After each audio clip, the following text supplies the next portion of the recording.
Hi, everyone.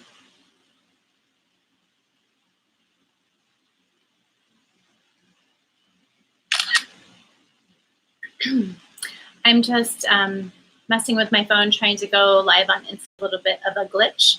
But if you're here already on YouTube, then welcome to this week's edition of our live spirit chat. And you will be hearing more from me in just a moment.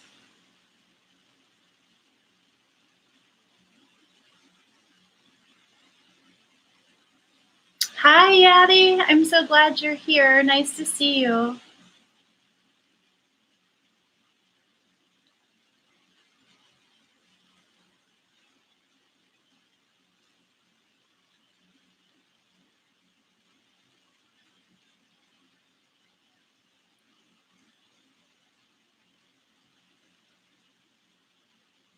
Okay. Hello, everyone. Hello once again. Hi, Beth. Nice to see you here. I'm not sure if I've seen you before. You might be new, but welcome regardless. Either way, I'm glad you're here. Hi, JC Moji. Nice to see you. Welcome to this week's edition of our live spirit chat. As those of you who are here already, most of you know, this is a chance for you to participate in a group coaching session or a group Q&A session. Hi, Shana Makeup, nice to see you. And get your questions answered regarding developing your spiritual path, developing your spiritual connection, developing your intuition and your psychic abilities, meditation, or working with your spirit guides, or all kinds of things related and in between, including divination and folk magic and things of this nature. So I look forward to doing our live spirit chats every week. They happen on YouTube and they happen on Instagram and they happen at 3 p.m. United States Central Standard Time. And typically on Instagram, I accept early bird questions. So you are able on Instagram to submit early questions and I address those questions at the top of the hour. And then in the last part of our chat, I take your live questions. But before we jump into the questions, I typically like to make my own announcements. And this week I'm going to be doing something a little bit different, something a little special. I'm just seeing who all is here. Hi, Linda's daughter. Nice to see you. Hello, new faces. I think there are new faces here. Welcome aboard. So on Instagram, I had asked you all what you would like as a gift for my birthday. My birthday is coming up on the 13th. It's Tuesday. And I had asked all of you what you would like for my birthday because I wanted to give you a gift. And I wanted to do that in the form of a giveaway. Hi, Casey. Thanks for being here. So I made a note out of all of your suggestions. There's like a hair on my lip. Sorry. I made a note. Oh, I can't get it. There we go. I think. I made a note out of all of the suggestions that you made on Instagram regarding giveaways and things of that nature for a birthday gift from me to you. And I put those in a bowl. I put those all on a piece of paper and I put those in a bowl. And I'm going to draw two of them and see if I can combine two different suggestions into one and come up with something special for you, a special giveaway for my birthday. And there are some suggestions that I really loved and that I might want to do regardless, but I have to really, assess if I have enough time to do that. My birthday is this week and I am taking a couple of days off to celebrate. So we'll see what I have time to do. I am mixing up these papers. And I'm going to pick one at random. I'm going to pick two, but I'm going to pick one at a time. Here's the first one. Oh, cool. I was thinking about doing this anyway. This is a video for Leos who may have lost their roar, reclaiming their power. So this suggestion was, you can't see it. This suggestion was a video for Leos specifically who may feel like they've lost their roar, and assisting them with magical or spiritual ways to reclaim their power. So I really wanted to do this. So I'm glad that I drew that one. I will be doing that. Maybe I'll even do that today because today's my day to make videos. Let me see what else I can come up with here. Okay, the next one. Oh, this is another great idea. This is a community working for a general purpose, such as money, road opening, love, blockbuster, health, or protection. So this is awesome because this is the kind of giveaway I can do where I can basically give it to as many people as want to join. So I don't have to just pick one or two person for this giveaway. I can actually let a few people comment and kind of make a cutoff for the number of people that I will allow to join and include several people or many people in this service. So this is a really great idea. These are two great ideas. I'm really glad that those are the ones that I chose. But like I was saying, there are some other ideas in here that I really liked too, and that might actually be fun for me. So I'm going to assess that and see if there's anything else that I can do and what I realistically have time for. So now that that is complete, let's see what kind of special announcements we have. Hi, Rebecca. Thanks for being here. Nice to see you. Cool. So today is the feast day of Saint Philomena. So happy feast day, Saint Philomena. Lots of love and light to you. Want to give her some special honor, some special gratitude. She's an illuminating spirit. She is said to illuminate us during dark times. Who hasn't felt like there were some dark times recently, right? So she is someone who can bring us illuminations. She is someone who can bring us clarity. She is someone who can lift the darkness, can lift the shadows, can assist us with bringing more light into the world. She is also somebody who is often associated with love, with romance, and sometimes just with good luck and blessings. She's like a teenager spirit. I believe she was 13, or she's theorized to have been around the age of 13 when she died. There's a lot of mystery shrouding her. It was the 1800s in Italy when they discovered her. She has a cracked skull, and she was buried with a vial of dried blood. And her signs are an anchor. I believe there was an anchor nearby, or there was an anchor on the stone that was covering her grave.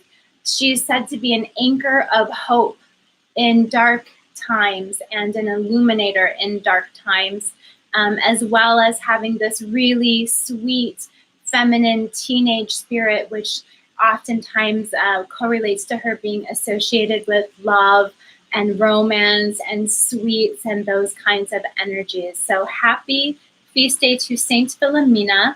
And our full moon service taking place on Thursday, the 15th, is going to be dedicated to Saint Philomena.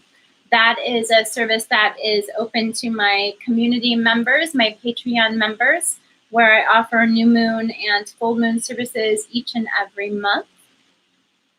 And then we have the birthday giveaway coming up. So that's it for my special announcements, I believe.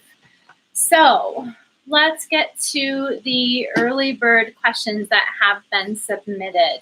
The first question is, I did a spell to break up and run away someone, but anxiety is killing me. Can that affect the spell? The short answer is yes, it can affect your spell. That's why a lot of people end up wanting to hire someone to do spell work or spiritual work, or workings on their behalf, because if it's something that you are really highly emotionally tied to, your emotions can definitely affect it. But what I will say specifically about this is that anxiety can certainly have ill effects on a spell. You want to find a way to relax. You want to find a way to put it out of your mind. You want to have faith.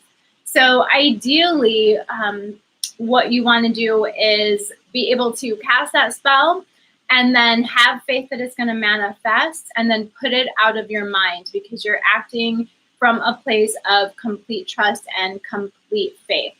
So worrying about the results, worrying about if it's going to come to fruition, worrying about if you're going to have backlash from it, these are all things that can definitely affect it. Obsessing over if it's going to turn out or not is something that can definitely affect the results. You want to ask yourself why you're having anxiety about it. Is it just because you're worried about if it's going to come to fruition or not? Or is it because you're worried that you're going to have some kind of repercussions from this spell work?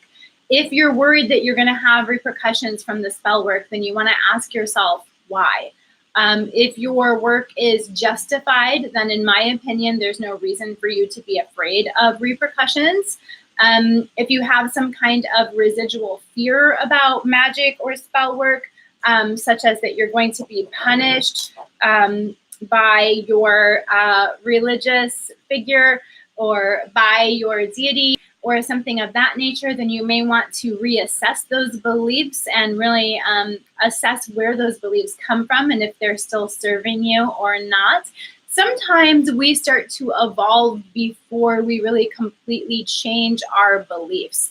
So sometimes it's really useful to go back and determine, do I have old, outdated beliefs or ideas or modes of thinking that no longer serve me and that are getting in the way of my continued progress? There may be something there that can be changed.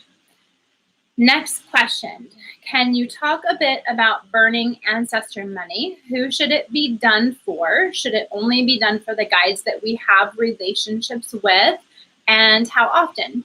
So I have a very thorough video on YouTube about ancestor money, about its history in the Chinese tradition, and all kinds of things related to that. So if you're interested in ancestor money, that may be something that would be useful for you. Now, that being said, it doesn't talk that much about the use of ancestor money in magic or folk practice, but what it does talk about is the historical foundation and the history of ancestor money, where it comes from, and all these kinds of things.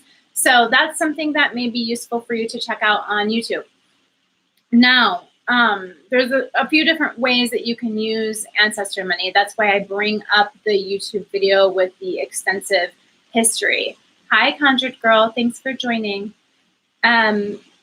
So you can definitely burn ancestor money for ancestors that you don't know yet, or that you don't yet have a relationship with, because one of the ways that ancestor money is used is as a general offering to your ancestral frame, to your ancestral family, so to your ancestors as a whole, right? And you could do that on a special occasion, like when you're taking the time to have a special ritual or a special dedication or a special ceremony of honor to all of your ancestors. And I would recommend that. Or you can choose to offer it to individual ancestors that you have a relationship with. So that's the distinction that we make in ancestor work. We do generalize large offerings, especially on special occasions, to our ancestors as a whole, as well as generalize offerings to our ancestors as a whole when we are seeking to build a relationship with them, or when we are seeking for individual ancestors to come forward to us. But when you get down to giving specific offerings to specific ancestors, that's when you only want to give the offerings to the ancestors you already have a relationship with, right? So you wouldn't choose a random ancestor that you haven't made contact with yet to give specific individualized offerings to, especially large offerings. Now, we've talked about this a lot in past videos, so there's a lot more details that go into this, and you should also be doing your own research, etc. But if you want more information about that, you can look at some of our past videos. I'm also going to be making an in-depth series about the foundations of working with your ancestors. Now, there are traditionally, especially in the Chinese tradition, where the spirit money comes from. So it's important to recognize that, to honor that, to respect that. There are different kinds of ancestor money, and there are different kinds of, I'm forgetting the joss paper. There are different kinds of joss paper and different kinds of ancestor money that are specifically for different kinds of spirits. So for instance, the gold embossed ancestor money or gold embossed joss paper specifically are for elevated spirits, like ancestors that died a long time ago, that have had a lot of time to spiritually evolve, or high-level spirit guides, or what we in the Western world would call ascended masters, these kinds of spirits. But there's lots of different kinds of ancestor paper and ancestor money, spirit money, and joss paper, and you can use it for all kinds of different spirits and ancestors. You can do it as often as you want. Now, you can also be using spirit money. So that could be done with petitioning your ancestral frame as a whole. It could also be done through petitioning specific ancestors, either way. So I hope this answers some of your questions about burning ancestor money.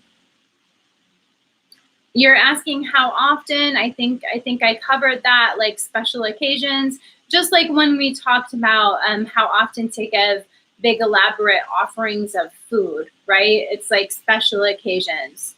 Okay, so the next question is, can you talk a bit about the background of spiritualism and how you practice it? So first of all, there's lots of different kinds of spiritualism. There's lots of different kinds of Espiritismo. There's many, many different kinds in Brazil. And there are other branches that are influenced by places like Cuba. And there's many different kinds that overlap with lots of other traditions.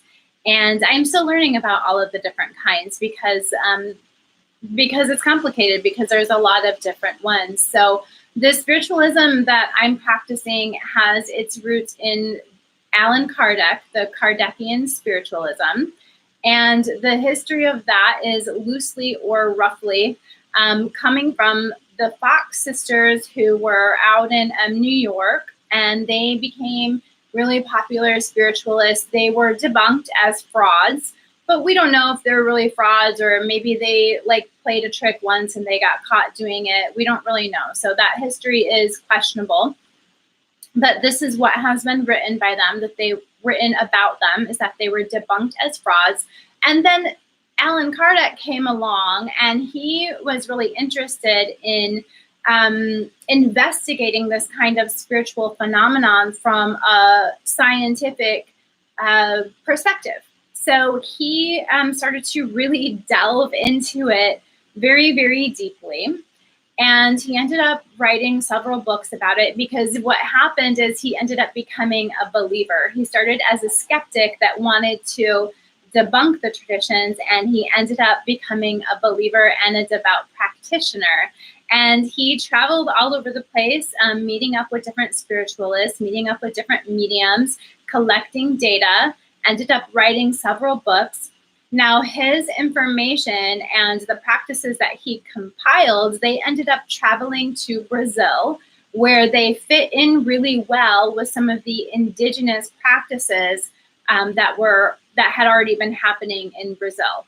So that became its own kind of form of spiritualism, and that also traveled back to the United States in later years after having traveled to Brazil. So in a lot of the spiritualist practices and the Espiritismo practices in the United States, especially in specific areas, this is heavily influenced by this migration and by this by these different cultures, and by these cultures working together and being influenced by one another. And where I live in Texas, there's a lot of overlap, and my teacher and the group of people that I practice with are practicing eclectic spiritualism eclectico, and also spiritualism scientifico. So scientific is related to Allan Kardec and his scientific approach, and then eclectic is as influenced by some of these traditions from the African diaspora, especially as they formed in Brazil, right? So that's why it's complicated. That's why there's a lot of different kinds, but where I live, you can't really, where I live and among the people that I know, you can't really separate a lot of this. There's a lot of overlap. So as I'm learning, I'm seeing more and more how certain aspects of it comes from Espiritismo and certain aspects of it comes from just the Kardecian spiritualism and kind of how they interplay and how they overlap. But none of it can really be separated. There's been too much migration around the world. There's been too many cultures influencing each other and working together. And that's a little bit about spiritualism and the kind of spiritualism that I practice. I think that, so some of the questions that I have here are generalized questions that I've been kind of sitting on for a while. So what I'm going to do right now is see what kinds of questions you all are submitting and start addressing those and kind of go back and forth.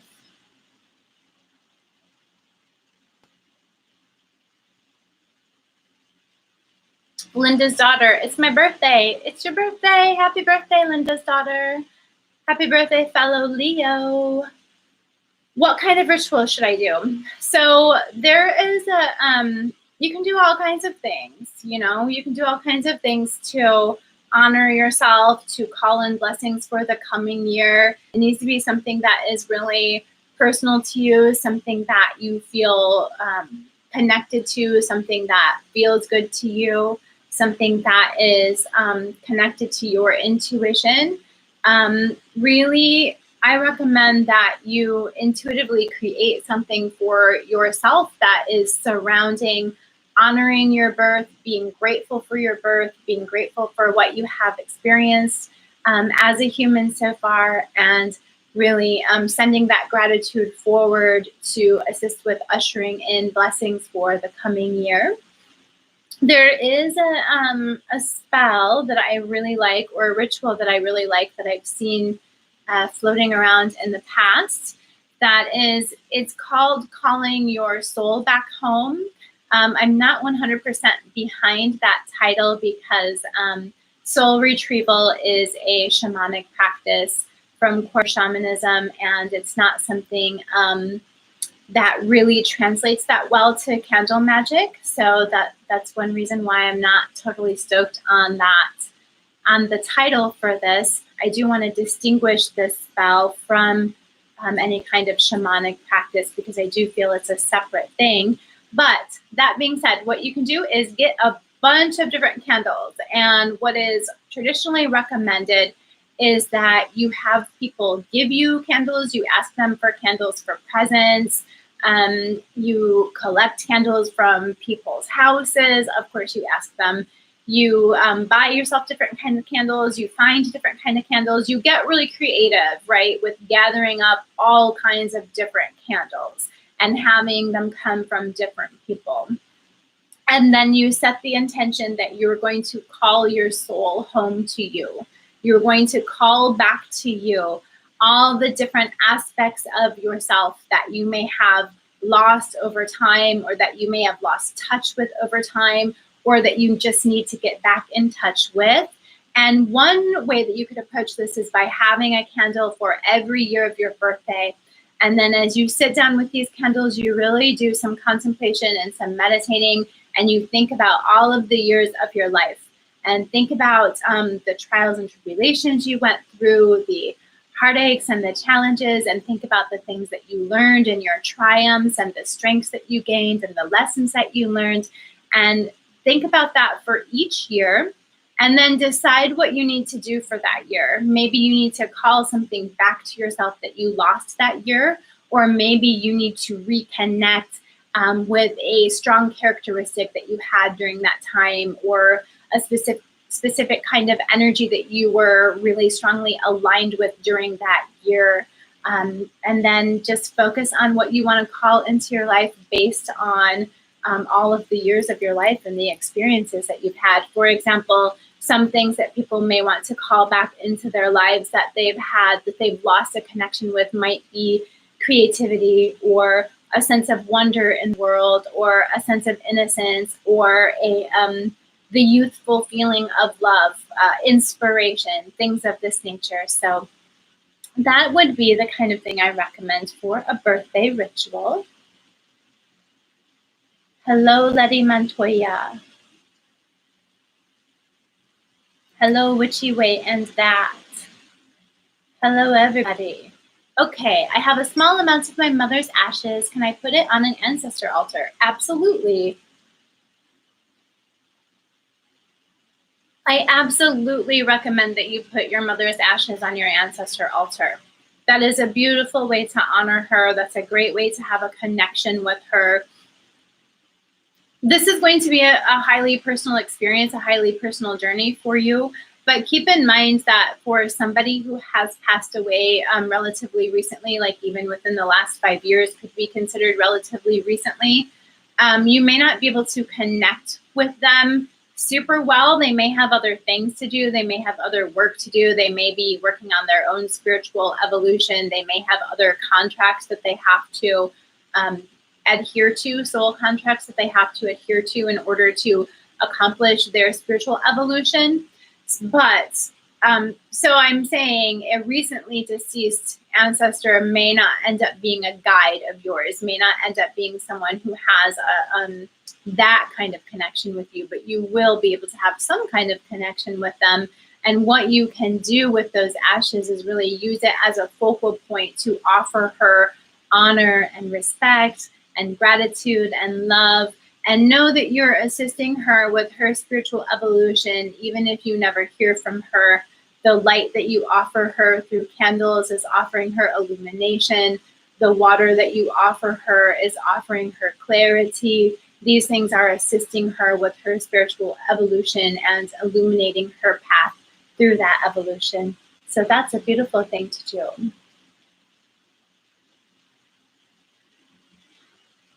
Awesome, Linda's daughter.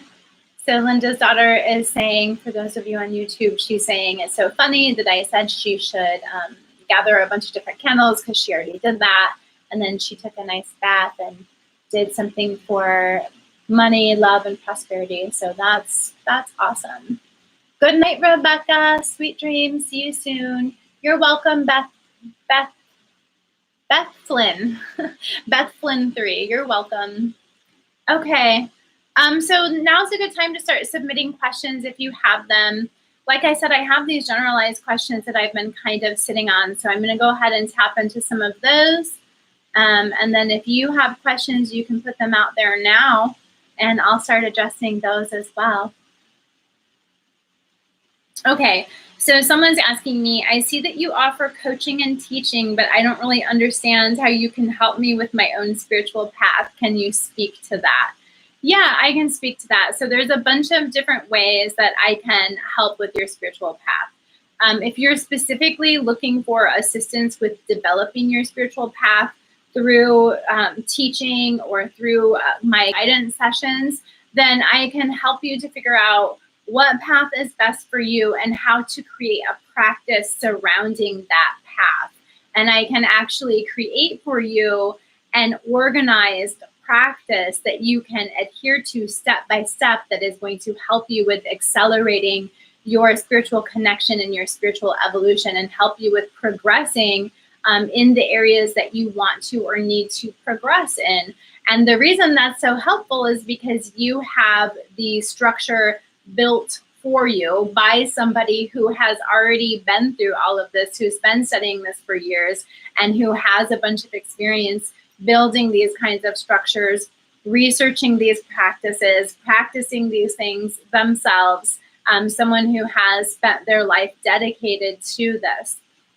So that's one way that I can be of assistance. Another way that I can be of assistance is through actually walking you through and teaching you how to learn specific skills, right? So there are all kinds of foundational skills that are behind spiritual traditions, that are behind magic making, etc. And many of those skills are skills that I can help you develop or help you understand, such as raising energy, channeling energy, spiritual channeling, charging objects, directing energy, strengthening your energy, strengthening your spiritual connection, things of this nature. The other things that I specialize in are helping you to understand, deepen, and develop your intuition. And the way that I do that is by teaching you what your intuition is, how it works within you, how to recognize when it's working within you, and then teaching you how to connect further with it and pay attention to it and what to do so that it can grow and strengthen and become something deeper that you can trust and you can rely on. And I also specialize in assisting with developing your psychic abilities.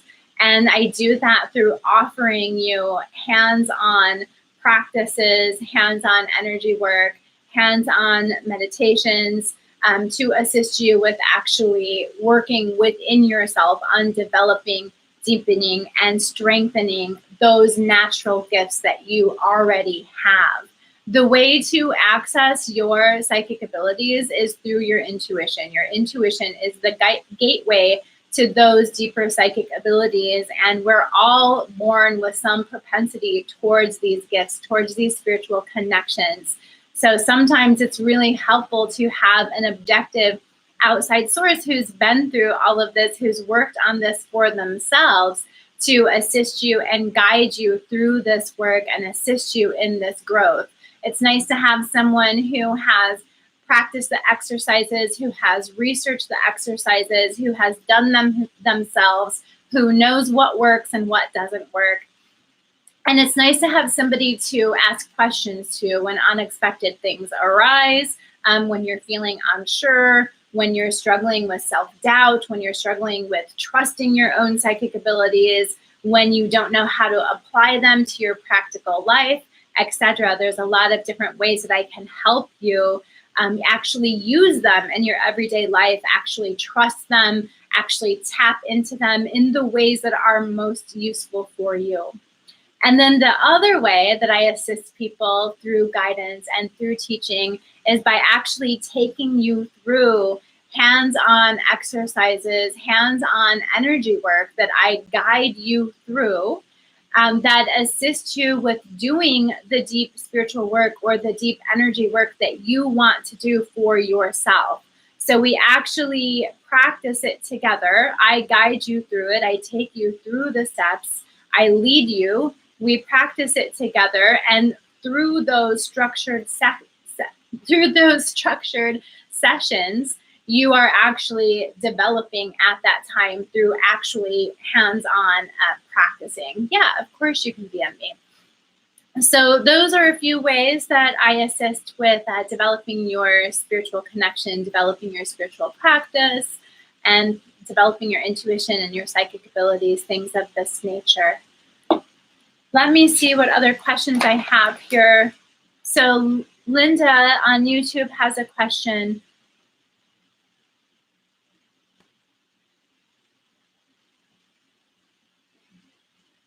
She says, there's a strong person who's always trying to interfere in my family life. I practice blocking her out, but to no avail. Suggestions. Well, okay, so what do you mean by you practice blocking her out? Do you mean that you practice blocking her out mentally? Do you mean that you practice blocking her out energetically? Do you mean that you practice blocking her out emotionally? Or do you mean that you're using some kind of magical, or you're using candle magic? Okay, so I recommend that you actually use some energy work, especially when you're around her. Build a shield around yourself of energy, of the color that works for you. So some colors that work really well for people are golden energy. I like golden energy a lot. White is traditional. I like light blue energy a lot for this kind of protection. When you build a protective shield around you, all you need to do is envision this light surrounding you on all sides. See it from below you, behind you, above you. It's completely surrounding you. And also be aware that this energy should be moving, just like life, everything is moving. We're all made up of energy that is constantly moving. Our molecules are moving. Everything is moving because it's alive. So this shield also needs to be moving and alive. It's not solid. And it allows the things that you want to get in, and it doesn't allow what you don't want to get in to get in. And you set that intention. And it's as simple as being able to envision it, being able to feel it, and then setting the intention that it is there to protect you. But you need to do it regularly. I recommend that you do this each time before you see her. Hi, Tenacious TJ. Nice to see you here. I recommend that you do this each time before you see her, and that you set the intention that she can't affect you. If your candle magic isn't working, you may, on this particular situation, you may want to consider a different approach, because you may not be able to stop her from continuing to try to interfere, but you may be able to stop her from having an effect on what she is trying to control or what she is trying to interfere. So you may want to assess if you can take a different approach to this. If we try to control other people's actions, that's less likely to be effective. But if we try to have an effect on the outcome of the situation, that's more likely to be effective. I hope that you understand what I'm saying, or that I'm making sense. Yeah, I understand that you're doing strong magic. I'm not questioning that. I'm suggesting that maybe you take a different approach, and taking a different approach. I'm not suggesting a different approach in the tools that you're using, or in the way that you're approaching the actual steps of the spell themselves. I'm suggesting taking a different approach in your intentions behind the magic, and in how you're approaching your ideas and your thoughts about the situation, right? So, like I said, you may not be able to stop her actions, because this is her personality. She's going to continue to try to do the things that she does, because it's her personality and we can't control her or change her. But what you may be able to change is the outcome of the situation, so that she doesn't have so much of an effect on other people, or she's not able to control things, or she's not able to create the changes that she's hoping to create. So in binding work, which I consider to be defensive magic, what is very effective is to set the intention that the actions that people take are null and void. They're impotent. So, because we know these people are going to continue to take these actions. It's their MO, right? So that's why we have to do the magic in the first place, to defend ourselves from their actions.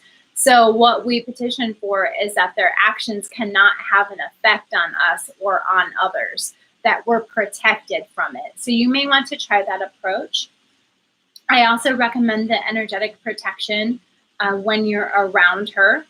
And I recommend remembering that you can't control her, and that the only thing that you control is your reaction. So there may or may not be some things that you can tweak there. And I'm speaking from personal experience, because there are often things going on in my family that I have to remind myself I can't control other people. And I can't always have an effect on them, even if I think it's for their own good. So there may or may not be some things that you can tweak there in your mindset, or in your actions, or in the way that you react. Obviously, it's going to be a really positive thing to make sure that you don't engage in any kind of power struggle. But I think the other suggestions I made would be helpful for you as well. And you can let me know if you have follow-up questions about that. I hope the information is helpful.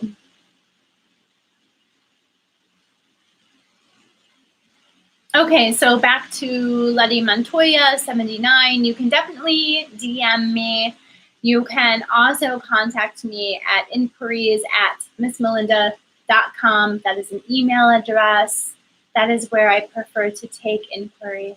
And I am checking my emails usually daily. Sometimes I skip a day, or sometimes I have like 2 days off, but I'm pretty on top of email, so that's a great place to chat with me.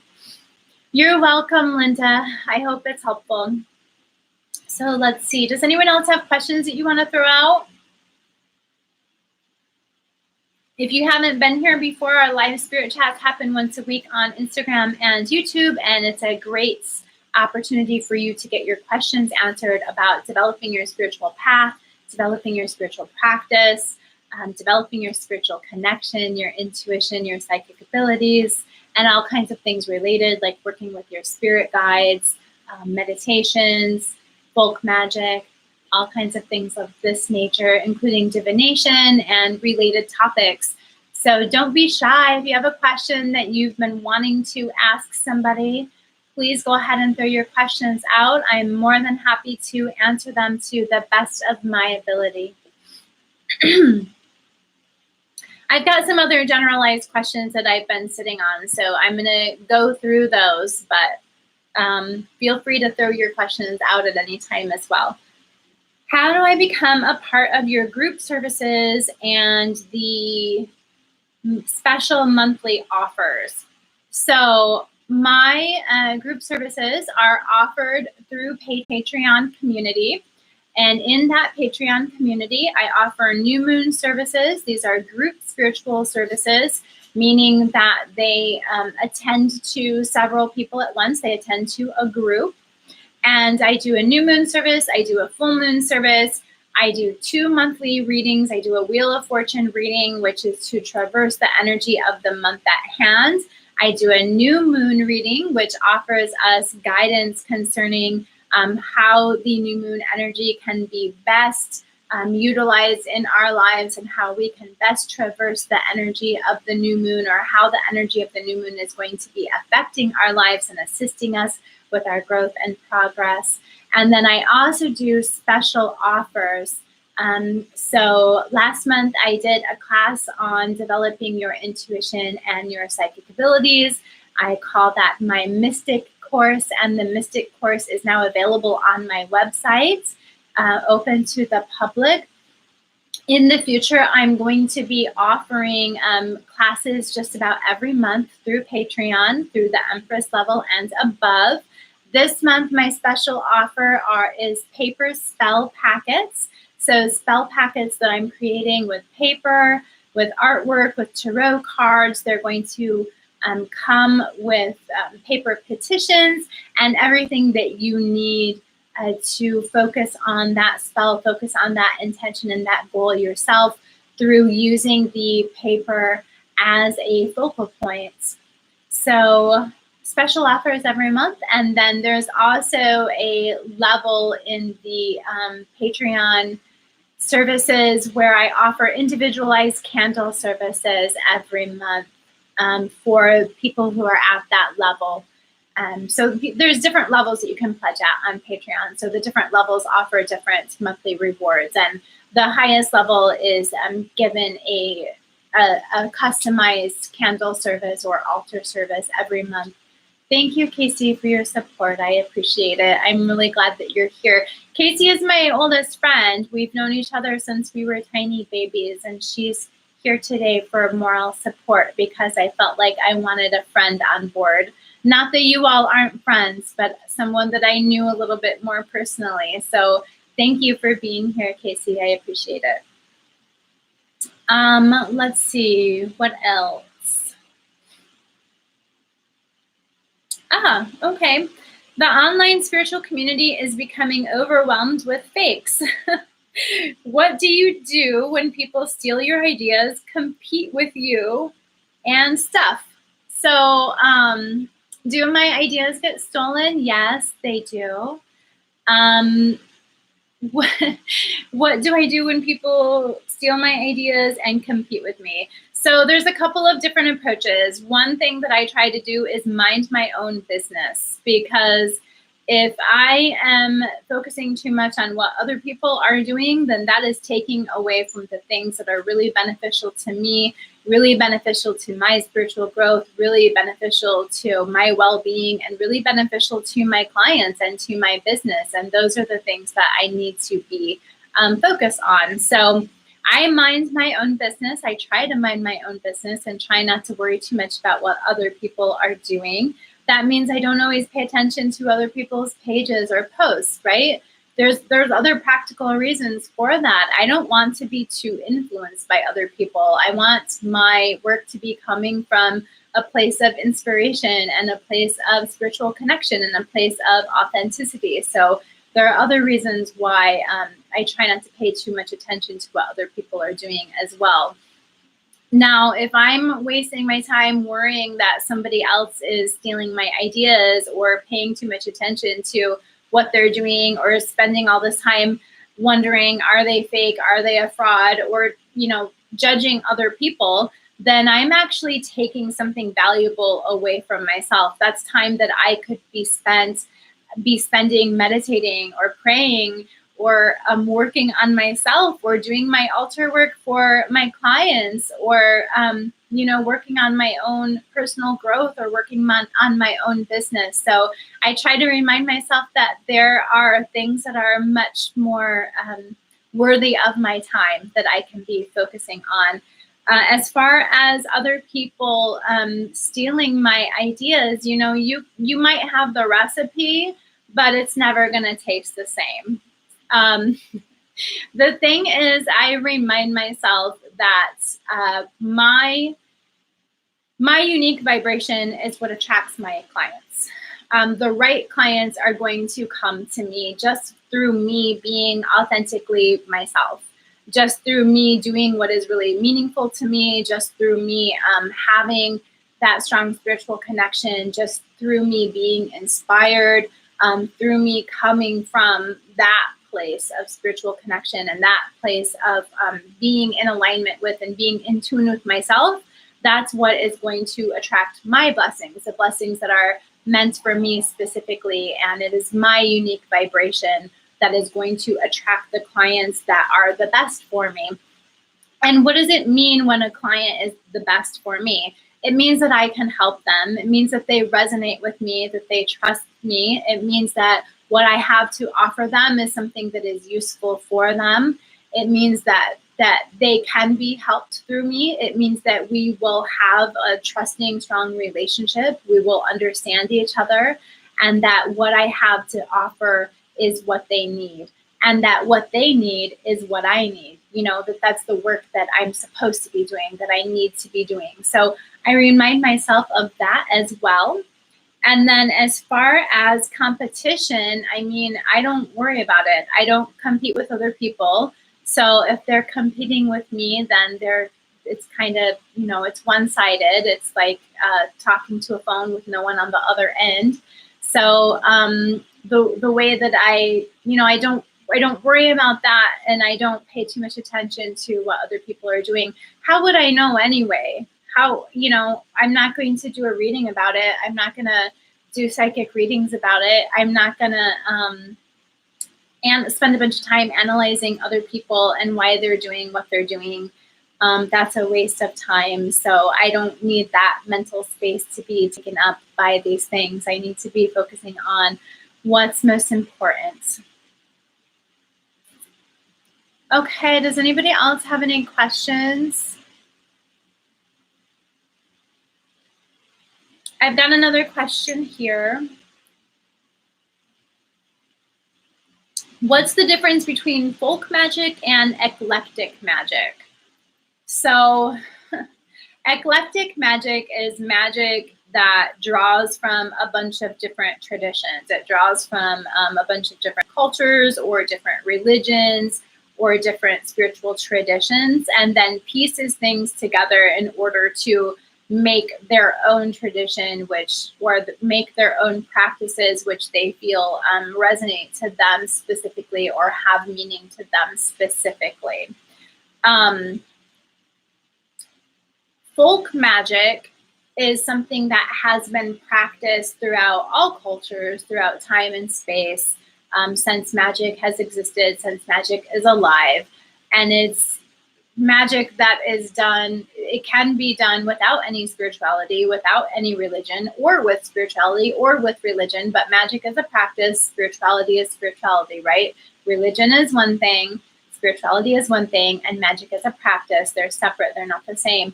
So folk magic is just magic that doesn't require ceremony, doesn't require a lot of ritual, doesn't require initiations. It's magic that is for the common people and that is supposed to be accessible for the common person. It's magic that has come from people who are working class, people who are farmers, people who are living off the land, people who are slaves, people who are not the ruling class.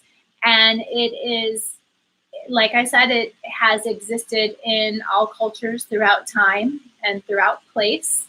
And it can be done using anything that is available to you in your everyday life, because the point of folk magic is that it is accessible to the everyday common person. So you can practice magic with what is in your kitchen cupboards, or what is in your yard, or what is in your garden.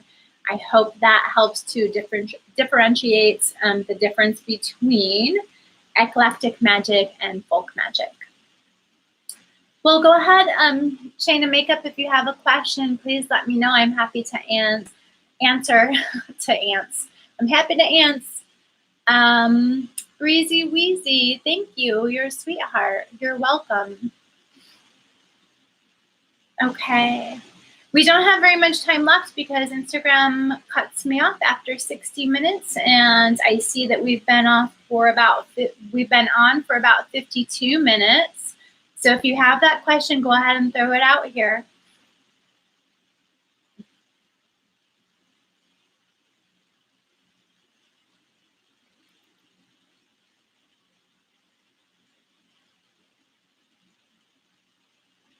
I have a couple of other questions that I'm sitting on, but I think that they're pretty big topics.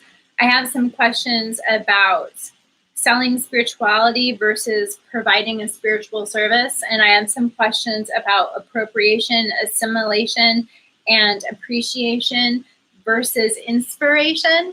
And those are pretty big topics, so I might actually just make videos about that or address them at the top of the hour in another spirit chat, because like I said, we only have a few minutes left. But these are things that I'm interested in talking about. So please stay tuned, because I will talk about these things at some point. Do you recommend doing finding love spells or finding the one spells? If so, do you have one that I can do?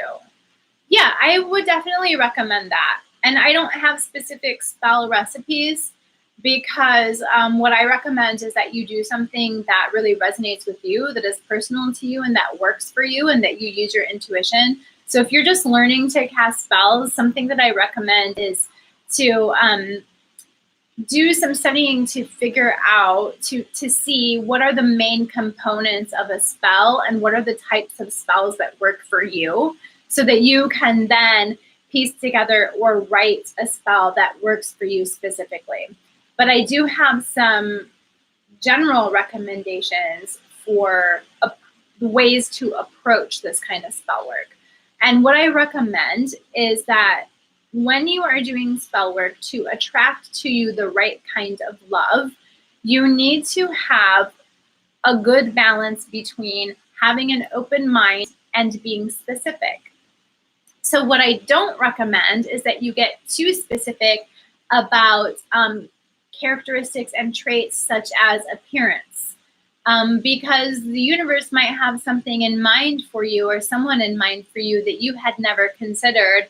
Maybe you're asking for somebody who's 6'2", and the universe is like, yeah, but the perfect person for you is 6 foot, So don't cut yourself off to opportunities and possibilities by being too specific about how you want things to manifest. But do get specific with things like personality traits that are going to affect the overall quality of your relationship. Like somebody who is loyal and honest and kind. And do make sure that in doing any kind of love work, you always put the clause in there that it's a healthy, happy, joyous love. And avoid things that are going to be, that are focused strongly on strong attraction or strong passion or intense love. Because when you focus on those kinds of intense feelings and energies, then you open yourself up to attracting someone to you who might be too obsessive or too clingy or codependent or unhealthy in their love. So these are some of the kinds of things to keep in mind when doing this kind of love work. You want to focus on the things in a relationship that are really the most important to you, like great communication, it's a healthy, happy, joyous love, it's reciprocal, it's a relationship that inspires you, it's somebody who is spiritually connected, for example, just the things in life that are most important to you and the things that you know are going to be a compatible partner for you. But then really assess if some of the things that you want are totally necessary or if they're just things that you think you want. And leave yourself open to some element of surprise, because the universe always has things in store for us that we wouldn't have imagined or anticipated or asked for on our own. And then also contemplate the characteristics that you may need to develop within yourself in order to be ready for the kind of healthy, happy love that you desire and you deserve. And contemplate if there's anything there that you need to work on so that you are the kind of partner who can really sustain this relationship. Because there's stuff we all always need to work on, right? This isn't specific to love work or anyone. But there's always stuff that we need to work on within ourselves. So contemplate what you may need to work on within yourself in order to be the best partner in a relationship like this, so you can sustain this relationship and so that it can be a healthy, happy relationship for a long time, if that's what you're looking for, if you're looking for a long-term partner. And when you determine what kinds of things that you need to work on within yourself in order to make a relationship like this work, then just ask Spirit or whoever you work with, ask Spirit or God or Source or your ancestors or your spirit guides to assist you with developing those characteristics within yourself. Ask them to assist you with growth and developing that character. She's saying she wrote a letter to herself and it said, Shayna, I'm in a loving relationship and he is blank, and I listed characteristics that I wanted. Yeah, that's beautiful. That's beautiful. That's perfect. And sometimes writing on its own can be a spell in and of itself, and it can be a really powerful spell just to write down your intentions. A lot of people are able to accomplish a lot just by writing things down, setting that intention in your mind and believing it, and then setting it aside. So even that letter can be very powerful on its own, but you can also determine if you'd like to combine it with other things, like combine it with candles, combine it with meditations, etc. Sounds good, Letty Montoya, and please do get in touch with me if you have any questions. I'm happy to chat with you, and yeah. Okay, thanks everybody. I really appreciate you being here. I really appreciate all of your suggestions. I appreciate those of you who made suggestions about the birthday giveaway. That's going to be coming up. I love chatting with you every Sundays, 3 p.m. United States Central Standard Time on YouTube and Instagram. Thank you so much, and have an amazing weekend or an amazing Sunday, and stay blessed. Bye-bye. Bye, everyone. Have a great week. Thanks for being here.